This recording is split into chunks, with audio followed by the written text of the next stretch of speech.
live from the J.C. Newman Cigar Studios in Boston, Massachusetts. Welcome to the Smokin Tabacco Show with your hosts, Matt Tobacco and Smokin Nicole. And ladies and gentlemen, welcome to another episode of the Smokin Tabacco Show. My name is Matt Tobacco from SmokinTabacco.com, and I am joined once again by my beautiful fiance, Smokin Nicole. And tonight we want to welcome on our guest this week. Very cool guy. What I think is one of the most interesting people in the industry. Thank you. He is. He's got a lot of different things going on. We're going to get into it. Really colorful guy. And his name is Tony Bellatto. Tony, welcome to the Smokin Tabacco Show. Thanks for having me. Absolutely. The quick synopsis of Tony Bellatto before we really dive into it and get into other things.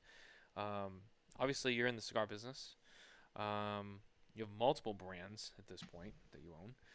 You are also a very highly educated and trained wine sommelier, which is very interesting, and we have a lot of questions, both publicly and personally, on that matter. I am in. And as we just found out, you also moonlight as a DJ. Correct. Mostly at my house. I've done one wedding, Huh. but it's in my. I have a little room over there that I'm allowed to do that stuff in. It's kind of like your Tony time. You get the zone out. Yeah, got Tony time.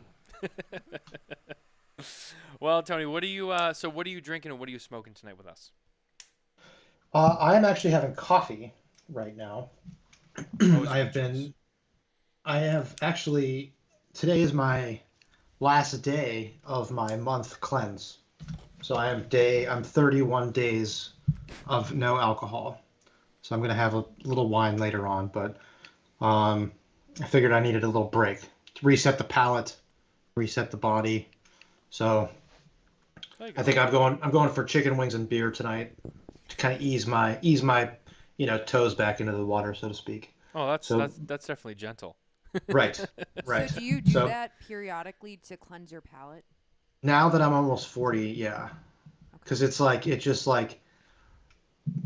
gets so burnt out, after cigar after cigar, after different wine, after different wine, after different beer, after different beer.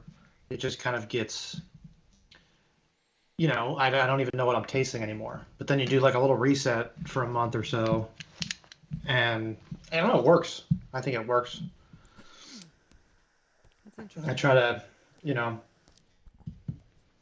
not smoke that many cigars. I mean, I still smoke cigars, but try not to focus on, because the other thing is like you lose the enjoyment, I think, if you are continuously doing it and evaluating it. So if you just kind of stop and take a break, then, you can reset your palate, but also reset kind of your, like, why you're doing it all in the first place. Right. Because if you're so objective all the time, like if I'm always like evaluating a wine or like evaluating a cigar, deconstructing it or trying to figure it out, or why does this taste like this or why does it taste like that, you kind of like, I don't want to say get humdrum, but it's good to kind of like stop and say, okay, why am I enjoying this in the first place? I'm not doing it just out of like repetitive motion. You know what I mean? Right. No, yeah, absolutely. It's always good to give everything a break, cleanse, cycle it out. It definitely helps. I went through a period last summer when I was just smoking so much, just trying to get through different things and, those samples of stuff I wanted to try, the stuff that I wanted to try, and just stuff that I just like to smoke, your regular stuff that you know you're going to smoke anyway. And you get to a point where you're just like, I need to take a break. And I'll go like, a week or two and take a couple of weeks and I just kind of take a solid break from it and kind of clear out. And you feel it physically too. Oh, yeah. So you kind of let your body like kind of clean out and then you start again, and it kind of brings it all back like in a good way again. It's definitely, you can tell it's a reset, and you can feel it too. You can taste it, but you can feel it, and that's the big thing for me. So I totally get it. And I think it is a good practice. So I'm glad you brought that up. It's a good talking point. It's like I said, today is day 30, 31 or 30s, but I'm giving myself a solid month. I didn't want to make, but then again, I didn't want dry January because then everybody does that, and I can't be like everybody else. Yeah, So you I gotta went make it different. dry. I went dry February 21st to March 24th. You did dry late winter. Yeah, dry in Ohio. Same with you guys. Dry third winter is what I like Oh, to I call know. it. It's gonna snow here again on Sunday. It was 75 2 days ago. Oh, God. Jesus. But the 30 days is a commitment. I don't think It I is. could do it. Well, what do You I'm they? can't. just gonna be honest. Well, what do they say? Like it's 21 days to break a habit. So once you get to 21, I mean, then the last 7, it's easy. The two week mark was tough. Yeah, 2 weeks was tough. It was white knuckle for 2 weeks because it was like you get into the habit and you're like, oh, like I want pasta and a glass of wine, or like you go out to eat, and I told myself I wasn't like gonna have anything. So then I go out. My dad's a big wine guy also, so I went out with my family, and like my dad gets like these crazy good bottles of wine, and I'm sitting there like having a like soda cranberry, like wah wah. But now I look forward to it again. Yeah. Where before, like I was kind of taking advantage of it, a little bit, and it's like you get into that like you don't sit down and stop and enjoy it. Like I'm gonna have a beer tonight, and I'm gonna have a Miller High Life, which I have with my wings, and I'm gonna enjoy it. Which I like every Tuesday I would go get wings and not really enjoy the beer. Now it's gonna be really cold.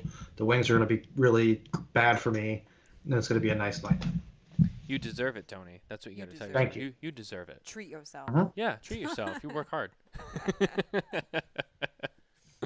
I don't. So, did you say what you were smoking though? I'm sorry, did I miss that? No, I'm smoking a kind of a prototype for the new stuff that's coming out. I'm smoking a Bellatto edition, Desflorado, Connecticut. Oh, So interesting. this was one of only. They're 8 years old, and there was only 500 cigars, and I kind of had to convince William to sell them to me so that I could smoke through most of them as kind of a prototype for the Trial new run. stuff I've. Yeah, Yeah. yep. It's kind of like a benchmark of where I want to go with some different stuff. So that's what I got. So we are both smoking the Ricochet San Andreas, Mhm. and so far really good, real sweet right up front too. It's really nice, a lot of flavor. I had previously had the blue, which is the Habano, I believe, correct? Yes. Yep. Which was the first La Barba cigar that I had, and I actually got that from my friend Bear Duplessis of Elo Sufamar Takes, who gave that cigar of the year. I had that cigar and I was blown away by it. It was fantastic, and it brought me into La Barba. That's the cigar that really was like, oh, I gotta see more, and I gotta learn more about this, and we met at the trade show and Yep. so on and so forth. So it's been really I've been really enjoying the La Barba line so far. It's been really good. Thank you. And it is a brand that you've had for a few years now, but now, as of recently, without getting too far ahead of ourselves, we'll break it down a little bit. But for the timeline's sake, now you've just recently announced that you'll be launching another new venture of Bellatto Premium Cigars, which will be Yes. debuting. That's going to be in later the spring, right? Yeah, I mean, I'm sure you've talked to plenty of people in the cigar business where everything is kind of up in the air as far as boxes and bans and logistics.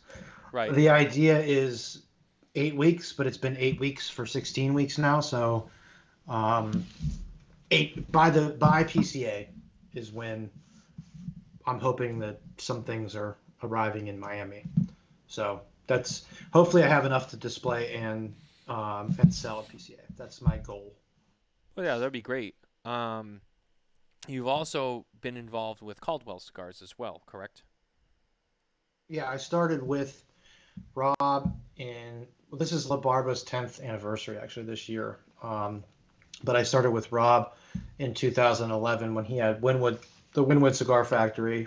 Tom Lazuka actually introduced us because we have very similar interests as far as art and food and cigars and wine and stuff like that.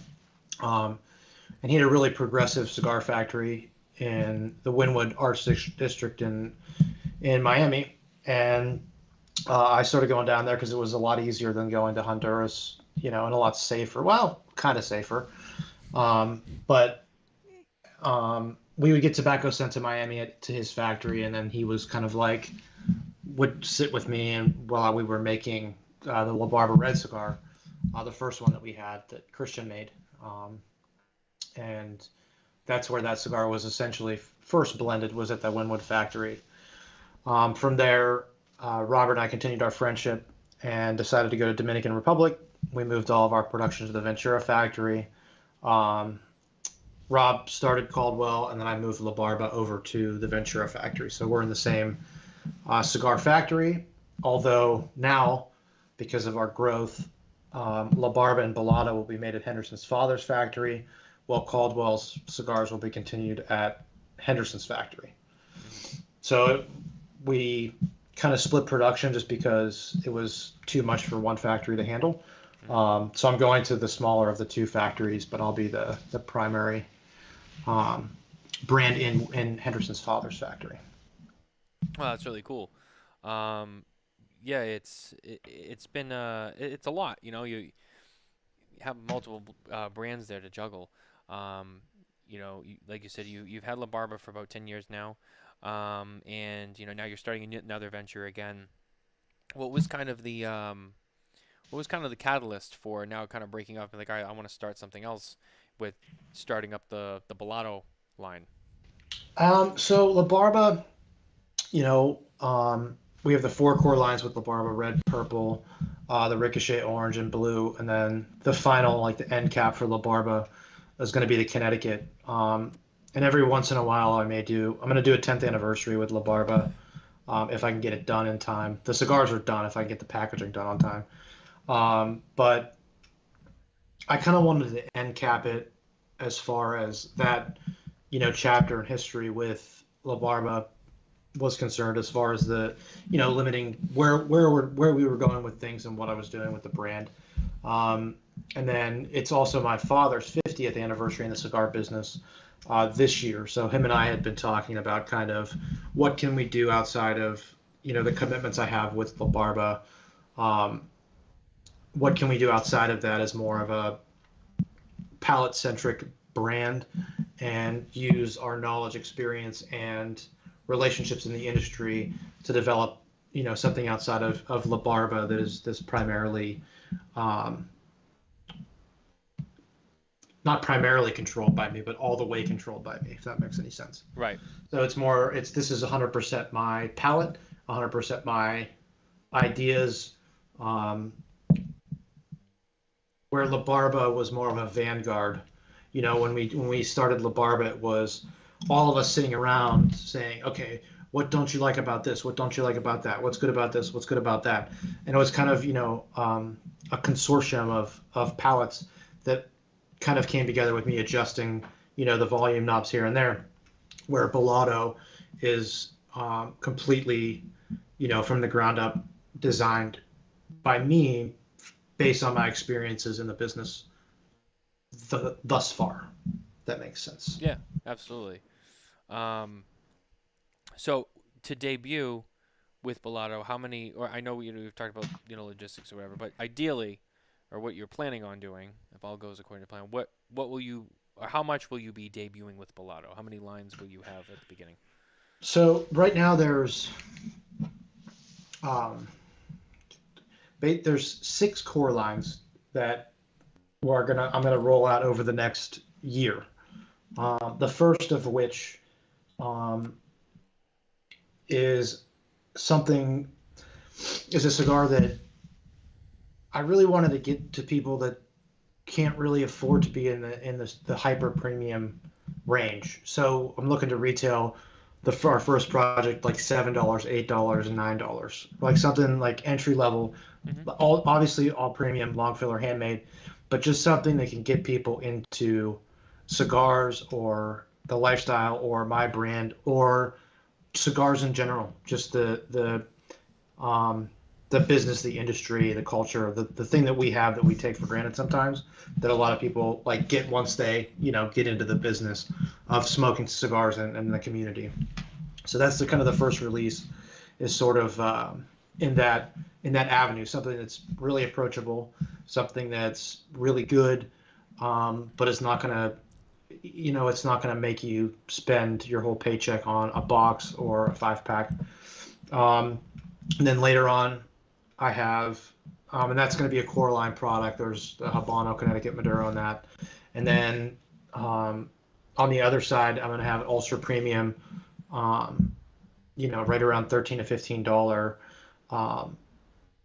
real broadleaf, real Cameroon, and those are 13 to 15-year-old tobaccos that I'm playing with there. So those are, that's kind of like the more super premium, and then we have the entry level, and they're going to kind of end cap that idea of the brands that I have coming out. And you said that hopefully we'll be able to see a lot of this at PCA too. I know where it's a little early, but we're starting to get into that PCA conversation a little bit. It is the next trade show. And hopefully, as you say, we'll get to see some of that stuff on display. I mean, it's like 4 months away. Yeah, I know. It's actually creeping up on us. I know. quicker. It'll be here before we know it. It will be. It comes quick. I guess you're right. It seems like it's kind of out of the way, but it's really not. Now, so this year at PCA, so you'll be exhibiting all by yourself this year, because I know in years past you've kind of shared with Robert a little bit. Yes. So you're going to be all under your own umbrella this year at PCA. Yeah, I've done it. I think I did it 2 years, 2 or 3, without being in the quote unquote down and back booth. I just think that as far as like the number of cigars that we have, Bellatto and La Barba needs to be kind of outside of the down and back booth. And as far as our personalities are concerned, I think that those are, we need to have that difference to kind of set Bellatto and La Barba on its own. It's like it's grown up and it's time to be like let it out of the nest a little bit more than the comfort zone that I was previously in. Absolutely, yeah. I mean, PCA, it's as a whole, it'll be an interesting show this year. You were there last year, I believe, correct? Yeah, I've been there. I've been every year since 2001. Yeah, so I mean, you were there last year. You saw how small the trade show was, and then years past.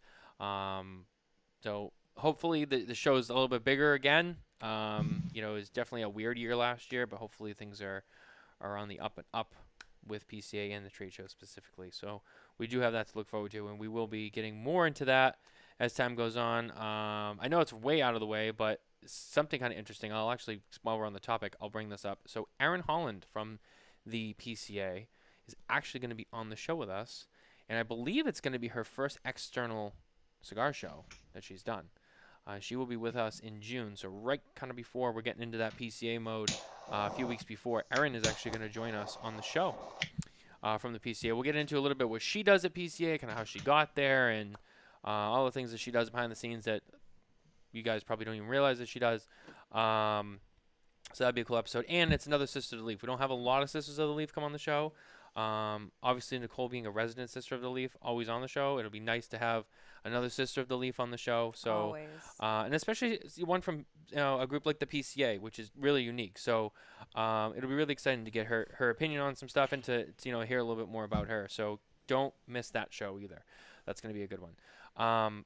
So Tony, one of the other things that I learned about you recently was that outside of cigars, you are very well versed in wines. So tell me a little bit about where did that come from? How is it that you got so influenced by wine and got to that point where I know you were on Coop not too long ago. I know you talked a little bit more about this, but if I remember correctly, please correct me if I'm wrong. Did I hear it correctly when I heard that you said you were like a level 3 sommelier? Yeah, so there's two different schools. There's the Court of Master Sommeliers. If you've seen the movie Somm, that is that kind of school over here. I went to what's called the Wine and Spirits Education Trust, which is a stepping stone program to becoming a master of wine. The WSET is the only school that gets you to the Master of Wine. It's the only accredited program that can get you to Master of Wine program. The main differences are, from what I've gathered, is that the Court of Master Sommeliers is a lot more focused on service, and um, the end result of a wine, if that makes any sense. Where uh, the school that I went to is more viticulture, law, and you're focused on your palate. So there's a lot of crossover between the two, as it like the blind tasting and the basically the judging of a wine, and then the history and the laws. Those kind of crossover. But my school was less service oriented, whereas the Court of Master Sommeliers is more service oriented. If you were to be like if you were to work in a restaurant versus working in the wine industry, so to speak, Mm-hmm. that's where the court is kind of focused. You know, where my focus was on more specifically towards winemaking and my palate and developing that side of it to be um, in the industry, so to speak, the wine industry, to kind of shed some light on that. And so being being so involved with wine, being a sommelier, you know, obviously another thing requires a lot of taste and palate and all that, like we talked about in the beginning of the show. Would you say that your experience in, or maybe I'll rephrase this. So, would you say that your experience in both cigars and with wine has enhanced your palate and your ability to taste things on the other side? Yeah, absolutely. They're both very similar as far as you know taking multiple components and adding them into one component. Um, cigars have a lot to do with blending, and oddly enough, so does wine. If you're drinking a Cabernet, you're more than likely drinking. It has to be 80% Cabernet to be called a Cabernet. So there could be 10% Merlot, 10% Cabernet Franc. So you're 99% of the time you're drinking a blend. And the idea of blending is obviously to enhance or subtract flavors that you want or don't want in that product, whether it's cigars or wine. Um, with cigars, you add Ligero to give yourself some strength. You add, depending on what kind of leaf it is, but you add the Seco for some body, to give it a little bit more, of that mouthfeel, rounded mouthfeel. Where wine is very similar. Um, I saw someone speak one time about blending different grapes to make wine, and he kind of related it to a curtain rod where you have to have your alcohol, your tannin, and your body are the three kind of rungs that you hold your curtain on, and if one of them's lower than the other, the whole curtain falls off. And that's sort of the same with cigars when you start to get into the world of putting different tobaccos together. If you have too much Ligero and not enough sweetness to kind of back that up, the whole thing kind of falls apart. And taking from both sides of being in the business my whole life, um, I've kind of realized the importance of that balance. Um, and I think that's true in any luxury consumable good. You need that balance to kind of make your brain wonder and think about the complexities of everything. So you're not just focused on, oh, this is super spicy or this is super sweet. Even when you're cooking, it's the same thing. If you dump a bunch of salt on something, you're not going to pull out, the savory flavors or the sweet flavors. You're just going to taste the salty flavors. So all those things are very much in line. Cooking, wine, craft beer, whiskeys, cigars. They're all in that same kind of atmosphere, if you will. So would you say, in a kind of a roundabout way, when it comes to blending cigars, with your La Barba and Bellatto and all the stuff you've done, does it make it easier, when you're blending cigars, with obviously you have your knowledge of your wine palette and you can kind of maybe pull and you can think of and you can blend maybe a little bit different, maybe a different mindset, coming at it from a different angle. Having so much of that background in your mind versus maybe someone who doesn't, you can kind of relate it to other things as you're blending the tobaccos by trying to relate it to the maybe not all of it all the way. Obviously, you're blending tobaccos based on themselves and and how you want the cigar to be, but you're also probably in the back of your mind thinking about some of your wine strategies and some of the different flavors you get out of wine, maybe that are less thought about maybe when blending tobacco. You can kind of pull your memory of certain flavors a little bit better from that avenue. Yeah, I mean, I totally agree. And, one of the things with wine, early on, and, I started I always like cigars and I've always been in the cigar business, but, formally, there isn't really anything that you can go to that kind of gives you um, like a class that you go to every week that teaches you about tobacco, unfortunately. Right. Um, that's kind of something that's, it's passed down. And that's something that I like about the industry, and you have to learn it from somebody. But one of the paramount, the sort of paramount things that I learned, going through wine and spirit school was how to develop your palate. And I think that that's the key to any of this is being aware. And like we were talking about taking a break earlier, being aware of your palate and kind of having that Rolodex of flavors in your brain that you can kind of flip to and refer to when you taste something. For example, with wine, people might say this is a buttery Chardonnay.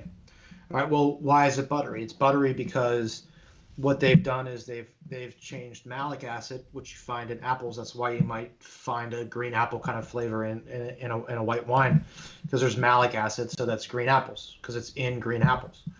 Well, what they do is there's a yeast that takes that malic acid and turns it into lactic acid, which is in butter or milk. So that's called malolactic fermentation. When that happens, then you're going to get that buttery flavor or that, milk flavor because of the lactic acid.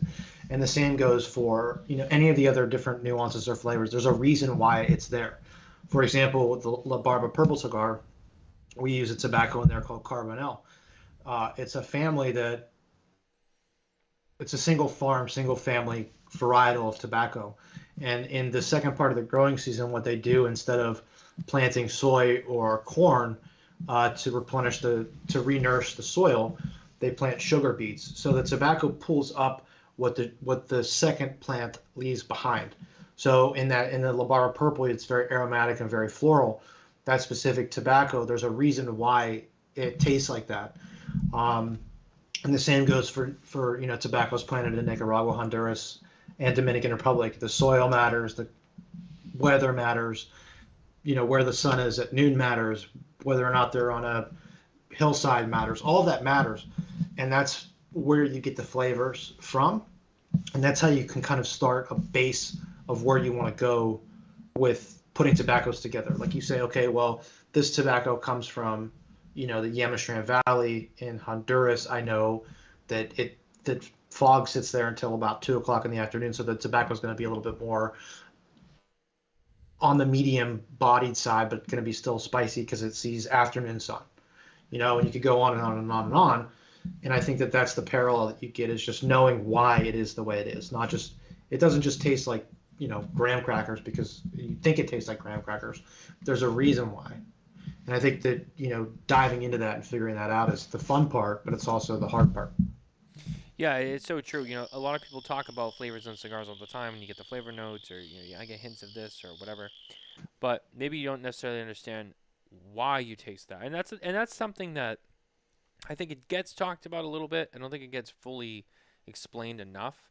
Is necessarily the why. Why is this flavor here? Why does this taste sweet? Why does it, like you said, graham cracker? There's three cigars right off the bat I could name that are graham cracker. That for me, that I'm like, oh, I love that cigar because it tastes that way. But why does it taste that way? What tobacco was in there, and what was the conditions that the tobacco was involved in while it was growing that took on that? So, very, very important points, and so true. And you mentioned Nicaragua. You know, there's some volcanic areas down there. There's some tobacco down there that's very rich, um, rich soil. A lot of magnesium in the soil comes from that volcanic region, Right. and you can taste it and you can see it. You can see it in the leaf as it burns. That really rich, mineral content on the wrapper tobacco as it burns. Um, it's there, and then those are like the sciences I think behind that. I think should be talked about a little bit more. That I think even the end consumers, I don't think they get enough of that, and that would, by teaching them these things, it would only really enhance their buying and their smoking habits, and they can understand. When they go into a cigar store and they go, I want a box of the La Barba, oranges. Well, and I really like them. And it's like, well, have you had? Well, I like those because of this, this, this, and this. It tastes this way, and I know it's because of this. And in the end, it helps consumers, and it helps them buy, and it helps them have more and more confidence when they go into a store and they buy certain things, or they ask for certain things. Well, I mean, there's nothing more intimidating than walking into a cigar store. You know what I mean? And Mm. that, and fortunately, I grew up in one. So it was very easy for me when I started this journey to kind of, go in and talk to people about that kind of thing. But to me, it's, I see people. When I'm home, I'm in my dad's stores, and I still see people that walk in and they're like deer in headlights, and and sometimes it's so overwhelming. It's like when you go into like Total Wine, and you're like, I don't Oh even yeah. like, where do I even start?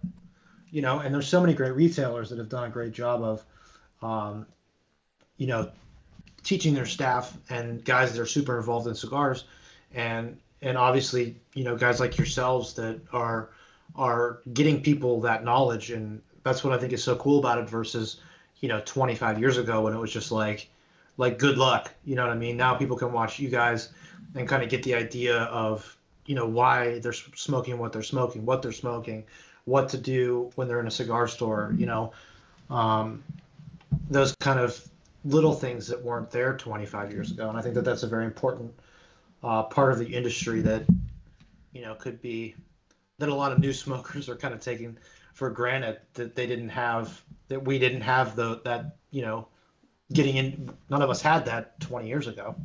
Now Right. it's a lot of accessible information, and I think that that's great. And not only is there more information that's more available now for consumers, there's also more information out there for, regular sales associates that work in these shops that, yeah, they do learn stuff working a cigar store, but, there's more information coming out now, from the horse's mouth, from the manufacturers themselves, people being on these shows more, doing more interviews and sharing that information. The amount of content is just, like you said, so much bigger than it was 20 years ago that it almost makes, the more you know on both sides, it makes that transaction easier. Instead of someone coming in and be like, I want a cigar, I don't know what I want, and then you have to try to figure out what they want based on what you know. It's kind of like, oh, I want this. Oh, I know this. This makes the sale a lot easier. People know exactly what they want to taste. They would know what they want to smoke, um, which is good for everyone.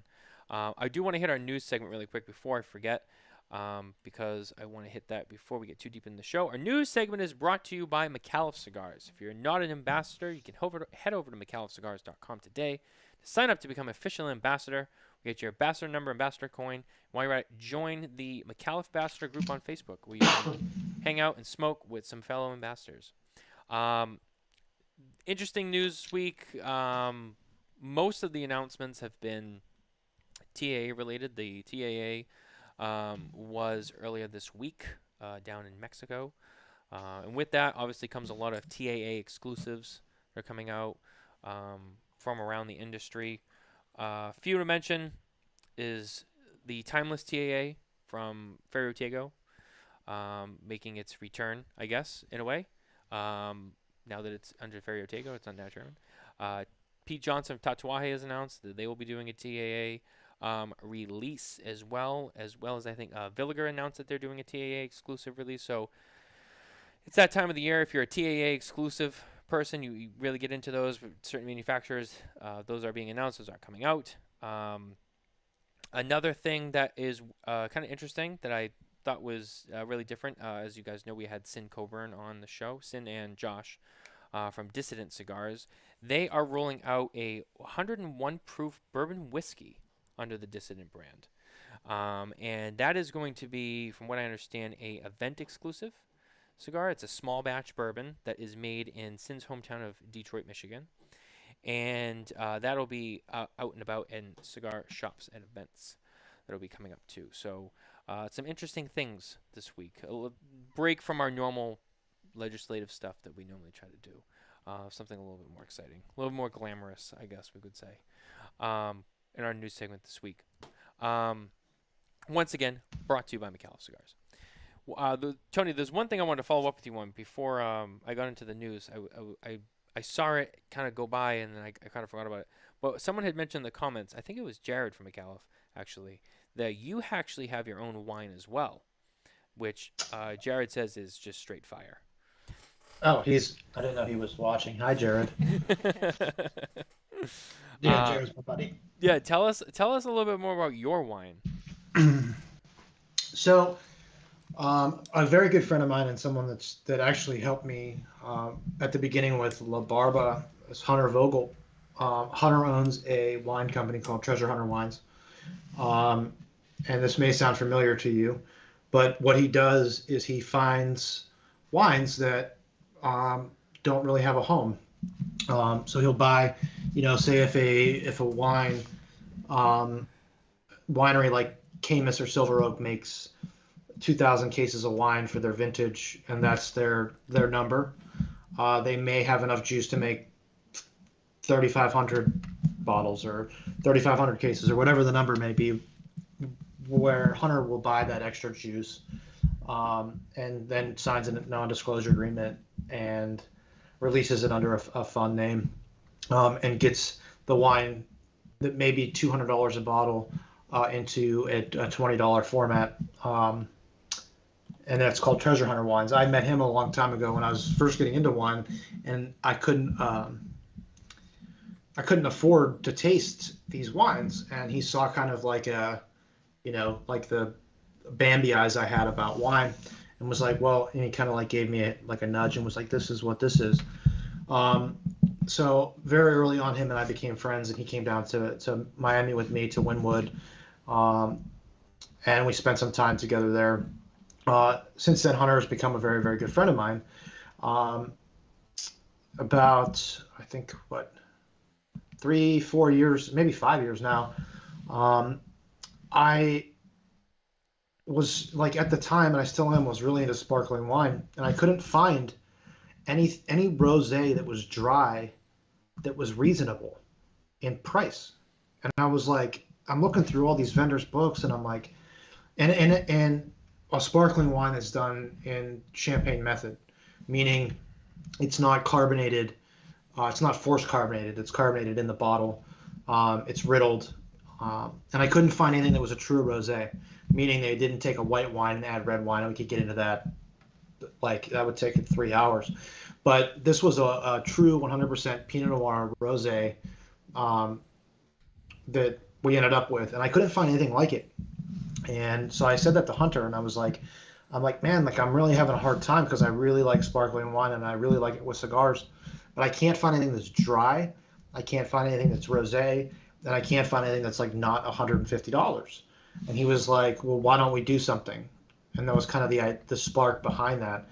And that was where Viva La Vida was born, was within that need. So basically what I do in my life is like, I really like something, so instead of like going out and buying it full price, I start a company, right? So like cigars, I really like cigars, so I'm going to go out and make them. So same with the wine. So we found a producer in Barcelona, Spain, that checked all of those boxes. It took about 1.5 years, 18 months, to find a producer that would, one, get us the sparkling wine that we need, the way that we wanted it done, with the grapes that we wanted, at a price that we wanted. We finally found that producer, and then we started importing Viva La Vida into the U.S. It's in I think it's in 13 states. We just opened Florida last week. But a lot of people are intimidated by rosé, and they think that it's supposed to be sweet, where traditional rosé is not. It's dry. And same with sparkling wine. It's typically like attributed towards Moscatos or sweet wines, where that's supposed to be dry and it's supposed to be crisp and refreshing and nice. And it's very good with cigars because it wipes your palate clean. It's like having club soda with a little bit of flavor. I don't know if you drink club soda when you're smoking, but you have club soda or like wafer crackers will kind of reset your palate and kind of give you like a clear, sharp edged kind of view on what you're smoking. And I thought that was very cool about sparkling wine. And the other misnomer about sparkling wine is you're only supposed to drink it on special occasions, where I think you should drink it all the time. So that was kind of the idea behind creating Viva La Vida was that sparkling wines for everybody. You don't have to be celebrating anything. It doesn't have to be sweet, and it doesn't have to be expensive. So that was kind of our like what we wanted to deliver with that wine. And that's the story behind the Viva La Vida. Very interesting, and I like how you made the analogy of whenever you like something, you want something, you just start a company on it. I know, but it's true though. You start a company. You do it your way. You can make what you want. You can have control over it. You had a vision for what you wanted. You knew what you. Same with cigars too. I'm sure it happens all the time. You get this thing in your head where you know like exactly what you want. You know the pieces you need, and you just need to go out and you need to put it together yourself. Instead of trying to find it from someone else, you know what? I'll just make it. I know what I want. I know what I need. I'll get with the right people, and I'll make it. And I think that's the way I think most manufacturers are. But it's a great mentality to have. Like, well, you know what? I can make this, and I can just and the idea can just come out of your head and become actually something that people can enjoy. We have a question from Justin White. Can you ask him about the Siempre Tamboril? Will it be made again? How did that blend come about? Okay. So, yes and no, and I'll keep going with it. Okay, so Siempre, I brought my dad down. It's funny. So I brought my dad down to DR, and I was like deep into blending purple. And we were at the factory all day, and we were smoking the components, in like basically like churritos, like little, like you roll them on your leg, kind of, just like blunts basically, just to smoke the tobacco. And all day long, my dad was trying stuff with me, and he's like, can't we just go back to camp? Like he was on vacation, like he was just straight chilling. Right. And I'm like, Dad, I gotta work. But he's like, I'm tired of this. And I'm like, well, what do you want me to do? Like, I'm here to work. And he was like, they're on vacation. So he's like, can't you just make me something that I can smoke in the morning before all this crazy shit happens with you guys? Like different tobaccos here and different tobaccos there. Can't you just make me something that I can sit on the patio of Camp David in the morning with no one bothering me to smoke with my coffee, so I can enjoy my time in Dominican Republic? Because at Camp David, it's usually like 15 to 20 degrees cooler up there. Where we're at in Tamboril is a city. It's hot. It's 100% humidity. There's no air conditioning, and we're smoking, Ligero tobacco. So you're nicotine sick, and it's pretty grueling. I mean, it doesn't sound like it is, but it really is. So Siempre Siempre means always in Spanish. So that was meant to be a cigar you could smoke all the time and not really have to think about too much. So sort of just like you could zone out and meditate and smoke that cigar and have your coffee, or, have a cocktail, or, something that was just well made, well blended, but not necessarily something that was too like over the top. It wouldn't overwhelm. It wouldn't kick your ass. It wouldn't be too strong. Yeah, and it won't so heavy. Right, it won't overwhelm your drink or your food or your cocktail or your coffee or whatever. It just goes with everything. Right. And that cigar kind of like landed flat because everything was, when Down and Back started distributing La Barba, Siempre came along with that, but everything was so new. It was like red, purple, and Lost and Found was doing what it was doing, and then there was like this little like guy that was trailing behind everybody, which was Siempre, and I just discontinued it. It became basically like a cigar that my dad and I smoke, that I just get made for us. But to answer that question, that's the basis for the blend of the Ricochet Connecticut that's coming out whenever I can get boxes made. So the cigars are sitting in DR right now, waiting for packaging. But that will be the La Barba Ricochet Connecticut. That was the sort of birth of I've tweaked it a little bit since Siempre, but that will be Ricochet Connecticut. That's where that goes in the whole Interesting. scheme of things. Interesting. So yes, and I can see the yes and no. Now it was funny. So follow up. What is your favorite? I'm gonna ask some about this after, but he also asked follow up question. What's your favorite lost and found, and what's the story of finding it? Boo. I don't know what I went away. You guys there? Yep, Yeah. we're here. Okay. My screen went black for some reason. I don't know why.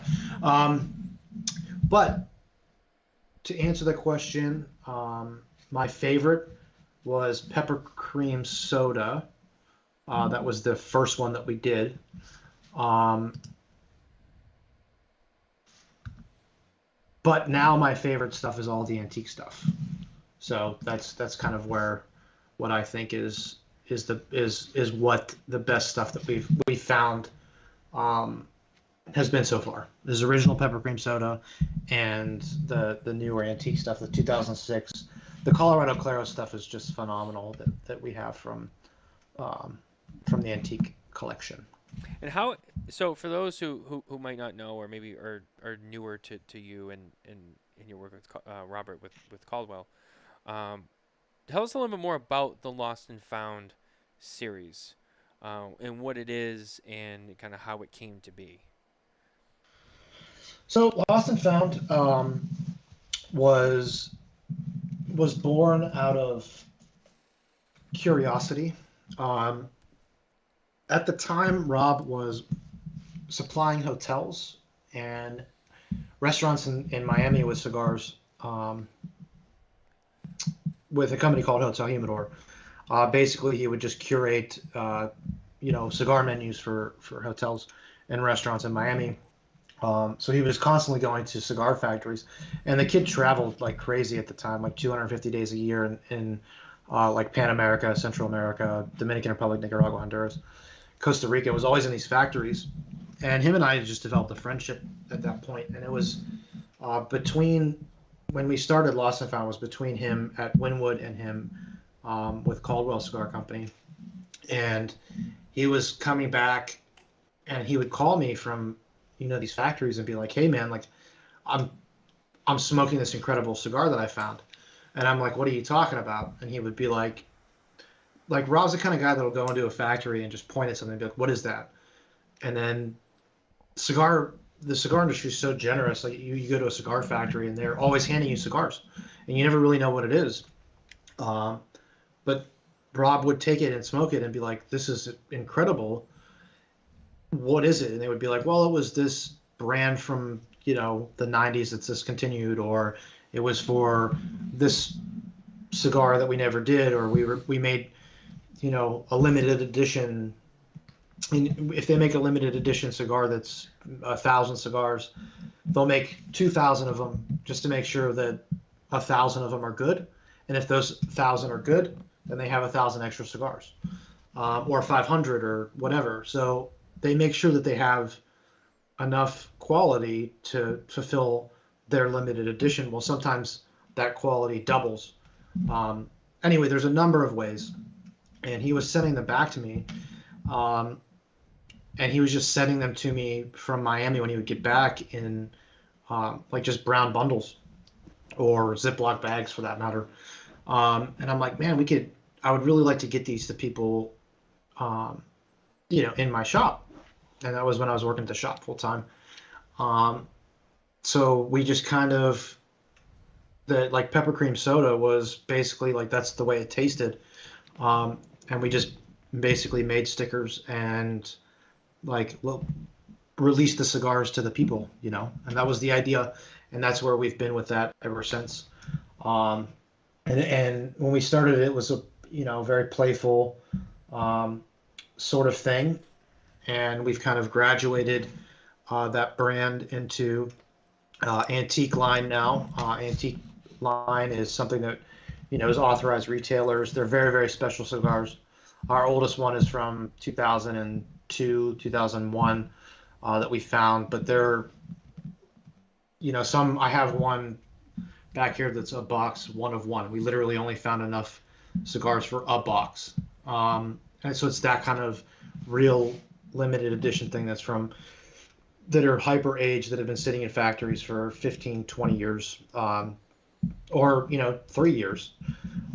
Just cigars that we think are great, that we think people should be able to smoke, that are never going to be out there otherwise. And that's kind of the evolution of Lost and Found.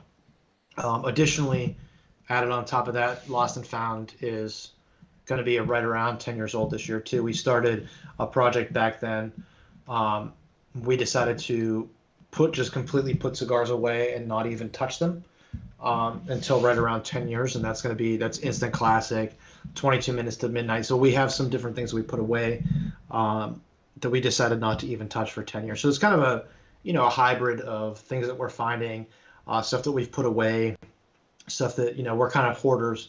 So stuff that just we set aside in the factory and said, okay, we're going to leave this for this period of time with this well-aged tobacco. And that's kind of the birth of Lost and Found, and kind of where we're at today with it. Yeah, it's definitely interesting, and it's so unique. The concept behind it is interesting.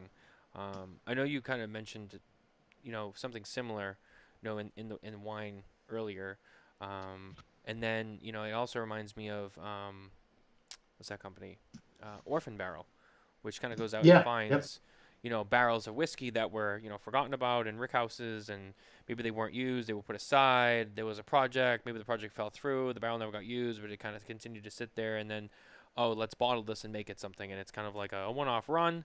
It goes. It really is interesting.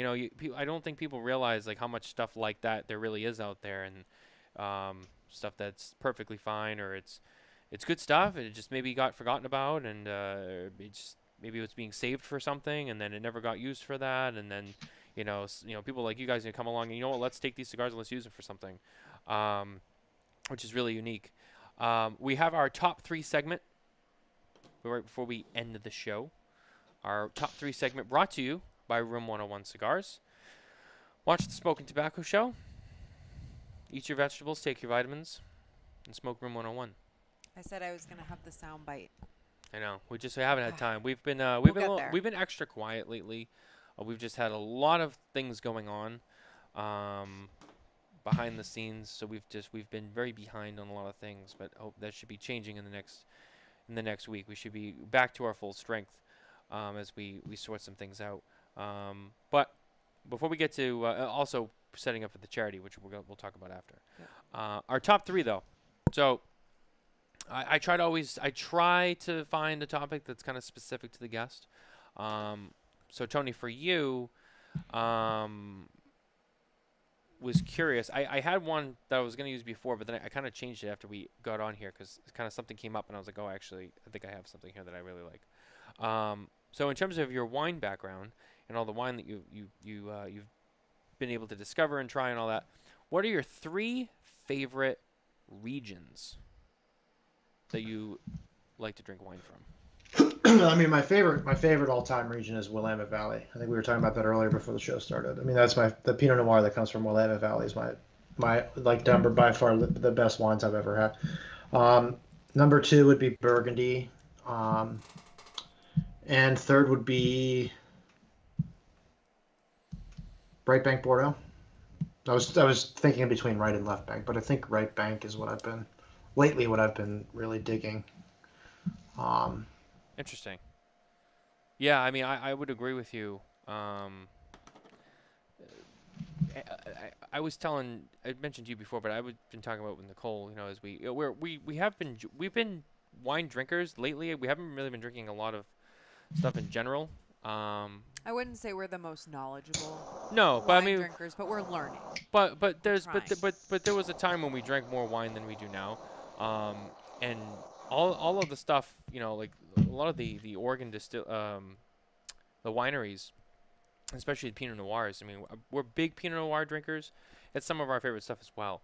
It's fantastic. It's just, I don't think I found a bottle that I've really truly just not liked yet. I mean, most of them that I've picked up, I'm like, okay, new wine, let's try it, and I'm like, wow, this is really impressive. Tonight we're drinking, not one of those. We're drinking a cab, a Robert Mondavi Private Selection Bourbon Barrel Aged cab that we picked up from Costco. I think that was like $15. Great wine, real sweet, real sweet. Just a lot of great Probably a flavor. lot of vanilla coconut kind of going on probably Yeah, in that. actually, Yeah. yeah. It's just really you could definitely taste. You can taste the barrel. It You goes can- great with the cigar, actually. It really Yeah. does. It really goes well with the cigar. They really complement each other well. It doesn't really overpower each other. So that's a really good. It's a good pair, I will Both say. a little sweet and spicy, I think, right? Yeah, yeah. So yeah, I've been loving this wine. We gotta finish that bottle. It's great. I'm almost there. Yeah, you'll finish it before I will. That's for sure. One thing I want to mention, that we finished the top three. I touched on this before. We do have the Cigar Family Charitable Foundation fundraiser that will be kicking off Monday. That is when the fundraiser will go live. Similar system to last year, a little bit more polished up. It's going to be on Rally Up, which is a service that hosts these things, for people instead of doing it all of ourselves. Last year, Nicole wrote all those raffle tickets by hand and sent them out. We one by sold one. 2,000 raffle tickets. So if you participated last year, you had that email from me. I hand wrote out 2,000 raffle tickets. So we So had to Wow. do something different this year because Yeah, I so wasn't doing that again. this year it will be self-automated. So once Yeah. it goes live, we can just kind of sit there and enjoy it too. Yeah. But that will be going live. There's And the a- prizes keep coming in. So for those of you, I'm sure most people have heard, but if you have not, last year we decided for our first anniversary of the show, we were going to do a raffle to benefit the Cigar Family Charitable Foundation. We wanted to use our platform to do something good for the world. And so we were able to raise, with the help of everyone who donated, $7,000 that went to the Cigar Family Charitable Foundation. And it was a huge success. We had a ton of very generous cigar brands donate prizes. And this year, it's a different level. Yeah, for it's this year. definitely a much. The bar has been raised. I mean, we got some really cool stuff. The money goes to a great place too. I mean, it goes to giving a better life to kids who maybe otherwise wouldn't have even had the chance to try if they wanted to. And we've been teasing the prizes. So last year, sort of the bigger ticket items were all of the rare opus that was not for sale that came from private collections from the Fuente family. We had over 40, I think. It We was had 40 30 prizes to in 40 total, yeah. prizes just from Fuente alone. This year we have some experiences now that Too. We still have the Fuente stuff, but we've been teasing some of these prizes, and since our last show, right? Yeah. JC Newman, one of our lovely sponsors, they announced what their prize was going to be, and they're just to tease. Which you're this actually one, hearing here first because we haven't said anything yeah. about this yet. So they have 2 donations. So their first raffle item is the Diamond Crown package, and this package is worth $1,000 or valued at $1,000. It has, it's a whiskey set that has rocks, glasses, stones, tongs. It comes in a beautiful display case. It has a 90 count humidor in that as well. There's an ashtray, and then there's a signed box of Diamond Crown number 5 from Eric and Bobby Newman. But the second raffle item that they're donating is a tour of their El Reloj factory and dinner on JC Newman, Wow. which I think is cool. So Really that's fantastic. going to be a great prize. Another interesting Yeah. one that's worth mentioning is our friend John Carney, as you guys Yep. know, is part of the Smokin Tabacco family. But his primary business is vice president of sales for La Flor Dominicana, which is why he hasn't been on in a while because he's been busy. busy. Hustling. He was at Pro Cigar. He was at TAA this week. He's going to be at PCA. He'll be at PCA. this Yay! year. We're excited. La Flor Dominicana makes their return. Yeah. But he has actually put in, so there will be some boxes of Andalusian Bulls signed by Lito Gomez, and as well as a blend your own cigar experience. Yep. That will also be part of that. So you have a chance to win that, and you can work with the folks over at La Flor Dominicana to blend your own cigar. Yeah. Which will be truly unique and really once in a lifetime for a lot of people. I mean, that's not something that most people really get to I'm do. also really worried because I didn't think we could top last year, and we topped it this year. I don't know what we're gonna do for next year. Yeah, it's true. I don't know. I'm I like, don't know. People can't keep one-upping it because there has to be a limit. I know. They're really it's crazy, but but it's Yeah. good, and it really it really makes us so happy to see people want to be involved in something like this and want to help and give back. And we appreciate that first and foremost, because we don't ask anyone to, we let people know, obviously, like anyone who wants to donate whatever, no pressure either way. Hey, people just come out and like, hey, I want to put something in. Hey, I want to put something in. So I really appreciate it. Again, it's something different for us to do, that's giving back to others, and it's not so much about us, it's about other people, and to be able to give something to people who need it more, and to raise money and to see people come together to do that. It just means a lot to us, Yep. to the Fuente and Newman families, to the kids that this benefits. It goes a long way. So again, just thank you to everybody. And that 28th, we are doing a special show where we're literally just going to showcase the prizes during that. Yep. So that is the kickoff. We're going to be running the raffle for, I think, like 6 weeks. I think 6 or 8 weeks. We'll have the exact date on that, but we're just showcasing the prizes that night. Yep. So we have them. We'll show them to you, but yeah, it'll be great. And this year our goal is $10,000. So Yeah. So Boom. we're really excited. Yep. We're really looking forward to this kickoff on Monday. yep. Sorry, Tony, not to get away Yeah. from you. I've been to that. I've been to the school, and You have. Oh yeah. My dad's been friends with the Newmans and Carlito for years, and we went out to the chateau, and then we went to the school in Bonao, and I could tell, everybody that it's a real thing, and everything matters. Like the donations that you guys do, and the stuff that you guys are doing is amazing to me, and I just want everyone to know that's watching the show that everything matters that goes down there, and they use it all for the school, and the charitable foundation is one of the greatest things that they've done, and I think that it's super cool that you guys are doing that, and that you guys are making such a difference, and that's what it's really all about, in my opinion. So kudos to you guys, and congratulations on everything, and it's a very good cause, and it's a very cool thing that you guys are doing. Well, thank you, Tony. It really is. It's special just to be a part of. And we hope to see the school later this year. We're trying to make plans to go down there. So hopefully we get to see it too this year. It's really real when you get there, man. Yeah, It really is. everyone I've talked to has said that once you get there and you're there and you see it and you see the kids, it changes your life forever. Bring tissues, man. I'm telling you, it's crazy. Wow. Yeah. But- Yeah. Really, really excited to see that. It's really special. Yep. But Tony, right, before we wrap up the show and we wrap up with you, first I want to say thank you for coming on. I know you're a busy guy. Thank you for having me. Absolutely, anytime. I appreciate you taking the time to be here with us. Before we sign off, last comments for you. Anything you want to say? But first, I'll ask you as a kind of a segue into it. Anything else that you want to announce, mention? Anything we can maybe look forward to outside of just PCA? Maybe just looking towards in the next year or two. What your longer term plans are with everything you got going on. Anything exciting? Anything different that maybe you haven't mentioned that we also could look forward to? No, I mean I think we pretty much covered everything. We have